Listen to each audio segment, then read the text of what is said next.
Next property is catenation. You know the catenation is called a self-linking property.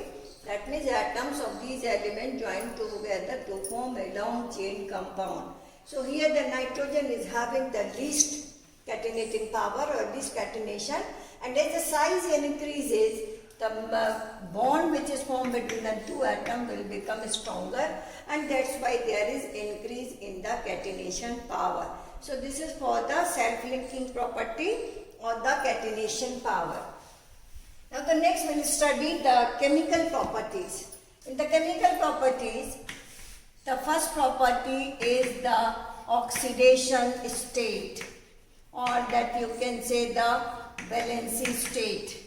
Now for the oxidation state, now we'll write for these elements, the nitrogen has 2s2, 2p3. Now each element of nitrogen is having the valency that is -3. When it will gain 3 electron, or its oxidation state will be -3. So when nitrogen combines with the electropositive element, then it will gain electron and its oxidation state will be -3. And some positive oxidation state it will show when it reacts with the oxygen and some other electronegative element. Then oxidation state will be +1, +2, +3, +4 and +5. The important oxidation is +3 and +5 oxidation state. These oxidation states are possible either with the oxides or with the oxyacids of nitrogen. So these are the different oxidation states that may possible in case of nitrogen. So the common is -3 when it combines with the electropositive element, then oxidation state will be -3. All the elements shows -3 oxidation. The phosphorus also show -3. It show +1, +3 and +5. Some other also, but these are the stable oxidation state, and all the possible oxidation states are possible either in the oxides or in case of oxyacids of phosphorus. So when the nitrogen forms -3, then it is called as nitride. -3 ion is called as nitride. And when phosphorus gain 3 electrons, then it is called as phosphide. Phosphides. And in the similar way, arsenic will show the -3, +1, +3 and +5 oxidation state. Then antimony also Hb, then -3, +1, +3 and +5 oxidation state.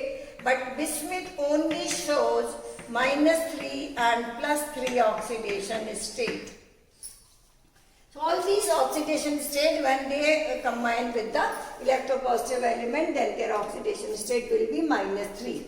Now bismuth, because it is having the metallic character, it only shows +3 oxidation state, which can be explained in terms of inert pair effect. I think you are remembering this inert pair effect. You have studied in the 11th class also. In the inert pair effect, the electrons which are present in the s orbital, 6s2, for these electrons the ionization energy is very high, and that's why these electrons do not take part in the chemical reaction, and that's why bismuth only shows +3, no +5. Or you can explain inert pair effect. When they come downward, the lower oxidation state become more stable than the higher oxidation state. The bismuth only shows +3 but not +5. That is due to inert pair effect that is required here. The inert pair effect is very important, and that is applicable in 13, 14 and 15 group. So the bismuth only shows +3 oxidation state, and the reason behind is the inert pair effect. So this is for the different oxidation states. So they show, the p block element shows variable oxidation state. So these states are, the common oxidation is -3 and the other are +1, +3, +5. But bismuth only shows -3 and +3 oxidation state. Now the next property we will study the reactivity towards hydrogen, or you can say the hydrides. So I am removing the electronic configuration from here. So now we will study the hydrides. All the element form EH3 type hydride because they are having 3 electron in the outermost shell, 3 unpaired electron. So they can form 3 covalent bonds as nitrogen. You know the nitrogen form ammonia, NH3, phosphorus form PH3 which is called as phosphine, arseniash3, SbH3 and BiH3. So these are the hydrides of 15th group element. So this is called as ammonia, you all know. Ammonia, and then it is called as phosphine. This is called as arsine. This is called as antimony. And this is called as bismuthine. So these are the hydride of 15th group element. Now here the ammonia is having the exceptional nature. Ammonia alone is a liquid. It exists in the liquid state which is called as liquid ammonia. And all other exist in the gaseous state. All these exist in the gaseous state. And these are toxic gases or having the poisonous nature. So ammonia alone exists in the liquid state. Ammonia is having, nitrogen is having exceptional nature that we will study later. So the ammonia exists in the liquid state and all other exist in the gaseous form and they are poisonous gases, like phosphine is a poisonous gas. So these are poisonous gases, they are harmful for our body. So these gases are very harmful. So here ammonia is liquid, that is due to intermolecular hydrogen bonding. Intermolecular hydrogen bonding is the most important property for the ammonia. The nitrogen exists having the NH bond and then they are forming the hydrogen bond. This is called as intermolecular hydrogen bonding. And that's why the ammonia is having the properties different from the other hydrides. So ammonia alone exists in liquid state. Now the reason behind is intermolecular hydrogen bonding first. Second, the ammonia is having the highest boiling point. Ammonia has the highest boiling point, and that is also due to intermolecular hydrogen bonding. Because due to intermolecular hydrogen bonding, there is the association of the molecule, and that's why the ammonia is having the highest boiling point. Now the third property is ammonia is soluble in water and all other gases are insoluble. The reason again is intermolecular hydrogen bonding. So then the pH3, when you come downward the group, the gases, these are the gases and they cannot, because there is an increase in size, so they cannot form hydrogen bond. So it is having the highest solubility, highest boiling point, and it is not toxic in nature. And the solution of ammonia in water is called as ammonium hydroxide. Now all the molecules, when you study the structure of the molecule, then all the molecules are having the tetrahedral structure because they all have one pair of electron here. So they are having the tetrahedral structure. But there is a deviation in the bond angle due to increase in atomic size. So in this way we can compare the properties of the hydrides.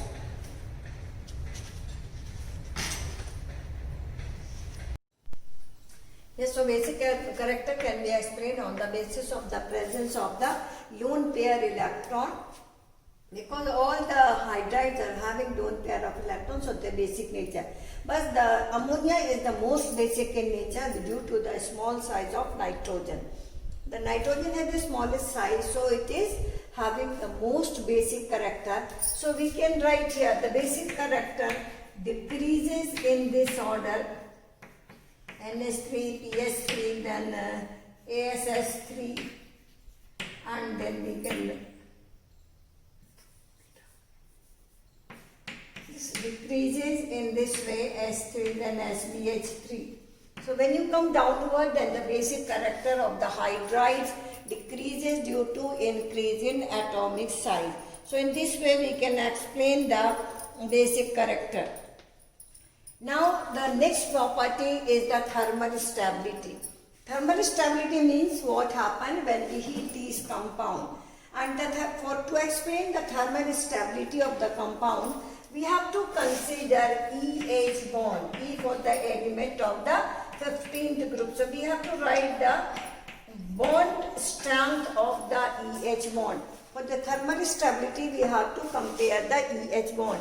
You know, when we come downward, the atomic size increases, so the bond length from E versus H will also increase. As the bond dissociation energy related to the bond length, that means the longer the bond length, the less is the bond dissociation energy.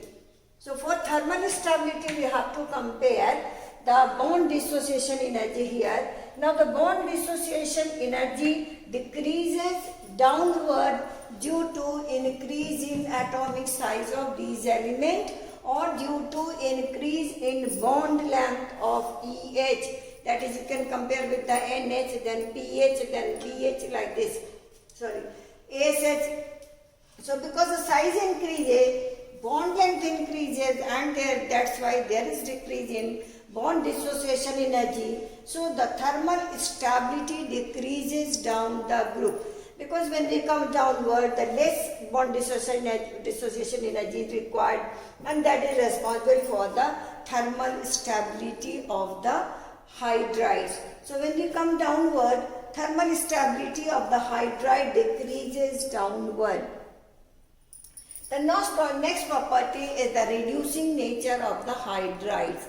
The reducing nature of hydride can be explained on the basis of again bond dissociation energy. As easily the hydrogen will be available, more stronger will be the reducing agent. So as the bond dissociation energy increases, there will be the easy release of hydrogen. So there is increase in the reducing nature of the hydride. So in this way, the reducing property of the hydride increases downward. For these two properties, thermal stability and reducing nature are related to each other. For these two properties, you have to write the bond dissociation energy, particularly between E versus H, and that depends upon the size of the atom. And as the size of the atom increases, so there will be decrease in the bond dissociation energy. So this is all about the hydride of the 15th group element. Now we will study the next is the reaction with the oxygen, and that is the oxide formation. We have to study the oxide formation with a special reference to nitrogen. Clear? And these elements form oxide with the different oxidation state. Nitrogen forms many oxide, N2O, nitric oxide, nitrogen dioxide. It also forms a dimer, that is N2O4, and then it forms N2O3 and then N2O5. These are the oxides of nitrogen. So you can write the nitrogen form different oxides in different oxidation state. The nitrous oxide is called as laughing gas. Nitrogen dioxide is brown in color. Nitrogen trioxide is blue in color. So on the basis of their color, we can identify the oxides of nitrogen. And the phosphorus form two important oxides, that is P2O3 and P2O5. Actually, they exist in the dimer state, and the formula is P4O10. So the two important oxides of phosphorus is phosphorus trioxide and phosphorus pentaoxide. In all other, the arsenic also form two oxide, As2O3 and As2O5. Antimony also form Sb2O3 and Sb2O5, but bismuth form only Bi2O3. So this is for the oxides of the 13 group. So these oxides are formed in the different oxidation state for the different element, but you have to study only for the nitrogen. Different oxides of nitrogen. There are two important oxides of phosphorus, that is P2O3 and P2O5. This is in your course, but these are the other oxides are also, they are having the different formulas here. They were formed in the lower oxidation state is +3 and higher oxidation is +5. So in these oxidation state, they will form the different oxides. Actually, you can write the two important type of oxide for these elements except nitrogen, that is E2O3 type oxide, two types of oxide, that is E2O3 and E2O5 type oxide. This you can write, so they are from two types of oxides. Then the next we will study the halides. This is for the oxides. Next we will study about the halides.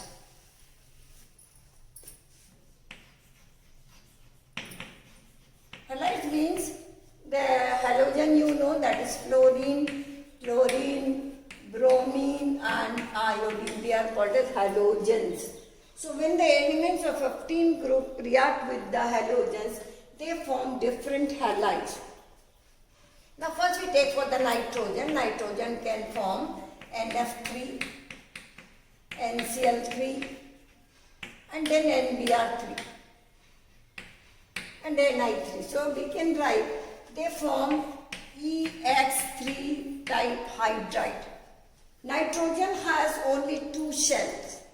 Okay? And in the second shell, no d orbital is available. So nitrogen cannot exist in the form of EX5. EX5. Actually, these elements form two types of halide, that is EX3 and EX5 type halides. So two types of halides are formed, but nitrogen only form NH3 type halides due to absence of d orbital. This is due to absence of d orbital.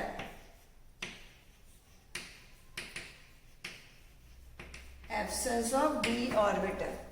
So the nitrogen cannot form pentahalide, that you can say. Nitrogen cannot form pentahalide due to absence of d orbital. And all other elements, like all these elements will exist having the two type of halide, like the phosphorus forms PCl3. I am writing with the chlorine PCl3 and PCl5.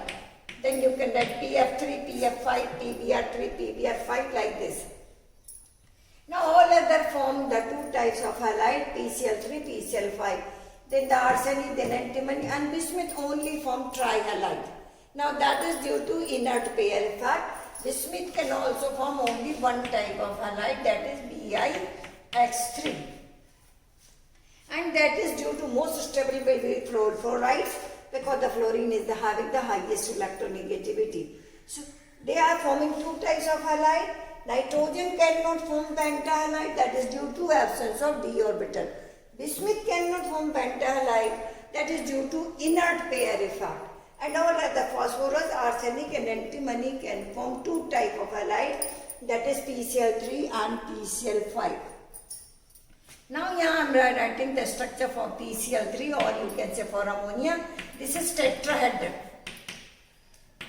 Tetrahedral, that is just like ammonia, because the phosphorus is having one pair of electron, you can say, and